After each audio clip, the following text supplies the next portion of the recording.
Feel பண்ணிகிட்ருக்க Amarinder கிட்ட score பண்ணணும்னு சொல்லிட்டு மனோகரி போய் சமாதானப்படுத்துகிற மாதிரி நடிச்சிட்ருக்காங்க.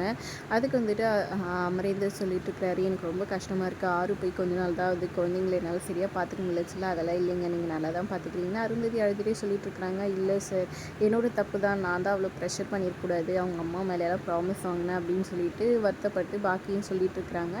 அதுக்கு வந்துட்டு மனோகரி தான் சாக்குன்னு சொல்லிட்டு எல்லாத்துக்கும் காரணம் நீ தான், படின்னு சொல்லிட்டு அவளை டார்ச்சர் பண்ணி இது பண்ணி விட்டுட்ட அப்படின்ற மாதிரி ஒரு பக்கம் திட்டிகிட்டு இருக்கிறாங்க. ஒரு பக்கம் இல்லை டீச்சர் அம்மா உனக்கும் எந்த தப்பும் இல்லை உன் மேலேன்னு சொல்லிட்டு அருந்ததி ஒரு பக்கம் பேசிகிட்டு இருக்கிறாங்க அவங்க பாட்டுக்கு. கோரா கரெக்டாக வந்துட்டு அங்கேருந்து ஹாஸ்பிட்டலுக்குள்ளே வரதுக்கு வராரு. வாட்ச்மேன் உள்ளே விடாதனால வந்துட்டு அங்கே ஒரு போர்வையும் ஃபைலும் வந்துட்டு வச்சுருக்காங்க. அதை எடுத்து மேலே போட்டுக்கிட்டு அந்த ஃபைலை எடுத்துக்கிட்டு நேராக ஹாஸ்பிட்டலுக்குள்ளே வந்து இன்டர்வியூன்னு சொல்லிட்டு நைஸாக வந்துடுறாரு. வாட்ச்மேனும் உள்ளே விட்டுறாங்க. கோரா வந்துட்டு கரெக்டாக அருந்ததியை தேடிட்டு வந்துட்டுருக்காங்க. இங்கே உள்ளே போய் அஞ்சலியை பார்க்குறாங்க எல்லோரும். அஞ்சலி பார்த்தோன்னே எல்லோரும் ஃபீல் ஆகிட்றாங்க. அப்புறம் அஞ்சலி வந்துட்டு இவரோட கையை பிடிச்சிட்ருக்குறாங்க. உனக்கு ஒன்றும் இல்லைல்ல, நீ பயப்படாத, அந்த எக்ஸாம்னால தான் இவ்வளோ பிரச்சனை வந்துச்சு, அந்த எக்ஸாம் இது எல்லாத்தையும் வந்துட்டு கொஞ்சம் நாளைக்கு தள்ளி வைக்கலான்ட்டு எல்லோரும் சொல்ல. ஆனால் வந்து அஞ்சலி வந்து இல்லை, நான் அம்மாக்காக தான் இவ்வளோ தூரம் படித்தேன், அந்த எக்ஸாம் இன்றைக்கி நான் எழுதியே ஆகணும் டாடின்னு சொல்கிறாங்க. அதெல்லாம் ஒன்றும் தேவையில்லை, நாங்கள் தான் சொல்கிறோம்லன்னு மனோகரி ஒரு பக்கம் சொல்ல. அப்புறமா அமரேந்தர் வந்துட்டு இல்லை அஞ்சலி எக்ஸாம் எழுதிட்டோம், அவள் இவ்வளோ தூரம் கான்ஃபிடென்ட்டாக சொல்கிறா, அவள் ரொம்ப டயர்டாக இருக்காளேன்னு சொல்ல. அவளே வந்து டயர்டாக இருக்குது, எழுத முடியாது, கஷ்டமாக இருக்குன்னு தெரியும், ஆனாலும் அதையும் மீறி அவள் எழுதலான்னு சொல்கிறான்னா அவளால் முடியும், அவகிட்ட இருக்கிற கான்ஃபிடென்ஸை நான் உடைக்க விரும்பலை, கண்டிப்பாக அவள் எழுதிட்டோம், நான் வந்துட்டு ஹெட்மிஸ் கிட்ட பேசுகிறேன்ற மாதிரி அமரேந்தர் சொல்லிடுறாரு. ஆமாம் சார் சொல்கிறது தான் கரெக்டு, அஞ்சலி வந்துட்டு எழுதிட்டோன்ற மாதிரி பாக்கியும் சொல்லிடுறாங்க. இங்கே பசங்க எல்லாம் வந்துட்டு ஸ்கூலுக்கு போகிறாங்க. அந்த இடத்துல கரெக்டாக வந்துட்டு வாட்ச்மேனாக வந்துட்டு அவங்க தாத்தா வந்துடுறாரு.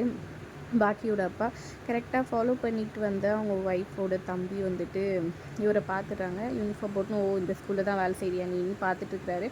கரெக்டாக பசங்க வந்துட்டு இவர்கிட்ட தாத்தான்னு சொல்லி பேசுங்க. என்ன இதுங்க வந்துட்டு பாக்கி அவங்க அதாவது அவங்க அக்கா இதுவில் தானே வேலை செய்கிறா, அந்த குழந்தைங்க தானே இதுங்க, தாத்தான்னு பேசுங்களே, இவருக்கு தெரியுமோ அப்படின்னு யோசிச்சுட்ருக்காங்க.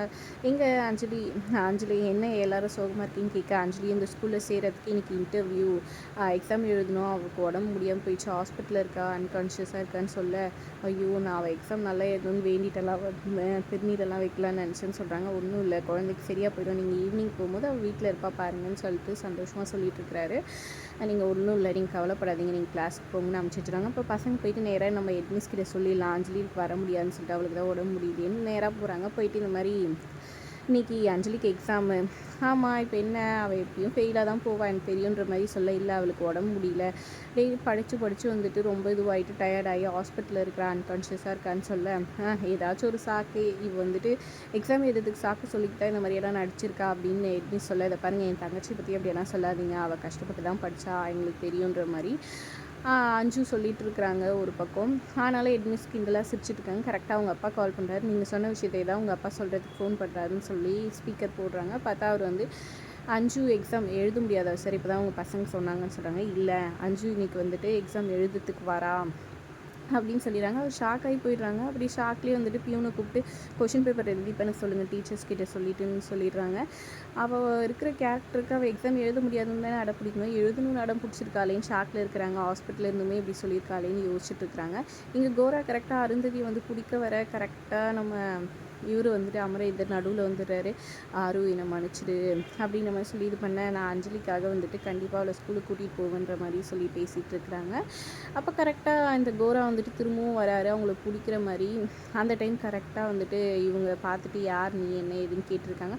அப்போ பசங்க சொன்ன அடையாளத்தோடு இருக்கிற இந்த ஆள் தான் வந்துட்டு வீட்டுக்கு வந்தது போல இருக்குன்னு தொட்ட ஆரம்பிக்கிறாரு நம்மளோட அமரேந்தர். அவர் எஸ்கேப் ஆகி ஓடுறாரு. குப்தாவும் பார்த்துட்டு இந்த ஆள் தான் நம்ம வீட்டுக்கு வந்ததுன்னு சொல்ல உடனே பிடிக்கிறதுக்காக சேஸ் பண்ணிட்டு வராங்க. அவர் ஓடிடுறாரு. சரின்னு சொல்லி அஞ்சலி வந்துட்டு ஸ்கூலுக்கு கூட்டிகிட்டு போகலான்ட்டு வீல் சேரை கொண்டு வராரு நம்ம அமரேந்தர். அப்புறம் அஞ்சலியை உட்கார வச்சுட்டு தள்ளிக்கிட்டு வராங்க. இங்கே ஒரு பக்கம் ஷாக்கில் இருக்கிறாங்க. எப்படி இதுதான் ரத்த சொந்தமாக எல்லாமே கடைசியில் வந்துட்டு எப்படியோ போயிட்டு இந்த பசங்க இவங்க எல்லாரும் கனெக்ட் ஆகிட்டாங்களேன்னு அவர் ஷாக்கில் வந்து நேராக வந்துட்டு அவங்க அக்கா கிட்டே வந்துட்டு, அக்கா இந்த மாதிரி மாமா எங்கே தெரியுமா வேலைக்கு போகிறாரு ஒரு ஸ்கூலில், அந்த ஸ்கூலில் அவர் பழகிற பசங்க தான் வந்துட்டு அவங்களோட பெரிய பொண்ணோட பசங்க, அது தெரியாமலே பழகிட்டு இருக்காங்க, இதுதான் ரத்த சொந்தம் இது போல் இருக்குன்னு சொல்ல அவங்க அப்படியே ஷாக் ஆகி போயிடுறாங்க. எப்படா இது எல்லாமே வந்துட்டு கரெக்டாக நடக்குது சொல்லி வச்ச மாதிரி அப்படின்ற மாதிரி சரியான ஷாக்கில் இருக்கிறாங்க. அதோட எபிசோட் முடியுது.